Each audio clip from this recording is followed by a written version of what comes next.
महाराष्ट्र के वजीर आला देवेंद्र फडणवीस ने नांदेड़ में महाजनादेश यात्रा निकालने के दौरान कांग्रेस को तनकीद का निशाना बनाया था। खासकर इन्होंने अशोक चौहान को अशोका के दरख्त से तशबीह दी थी। अब कांग्रेस लीडर अशोक चौहान ने अपना रद्द-ए-अमल जाहिर किया है। नांदेड़ में एक प्रेस कॉन्फ्रेंस के दौरान इन्होंने देवेंद्र फडणवीस को सख्त तनकीद का निशाना बनाते हुए कहा कि बीजेपी आवाम से किए गए वायदों को पूरा नहीं कर पाई है, इसके लिए इन्हें यात्रा निकालने पर मजबूर होना पड़ रहा है। वहीं इन्होंने महाराष्ट्र में बढ़ती गुंडागर्दी पर भी अफसोस का इजहार किया। खुसूसन नांदेड़ में ब्लैकमेलिंग और उमरा पर हमलों के बढ़ते वाकयात पर तशवीश जताई। अशोक चौहान ने पुलिस पर बीजेपी के लिए काम करने का इल्जाम भी लगाया। ITM कॉलेज में हुई प्रेस कॉन्फ्रेंस में कांग्रेस के दीगर लीडर भी मौजूद थे।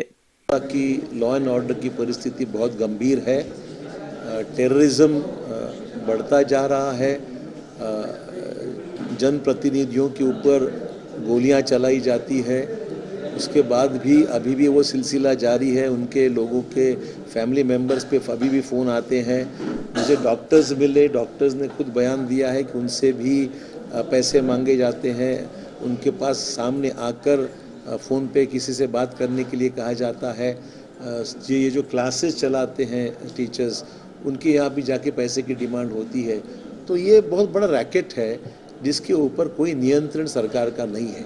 एक बिगड़ती हुई कानून सुव्यवस्था की परिस्थिति नांदेड़ में है, total failure of the police department, और नांदेड़ में जिसके वजह से आज ये बहुत बड़ा नुकसान हुआ है। तो मैं समझता हूँ कि कल मुख्यमंत्री इसके ऊपर बयान करते थे तो अच्छी बात थी, पर इतने गंभीर विषय पे राज्य के प्रमुख व्यक्ति ने कुछ भी बयान नहीं किया है।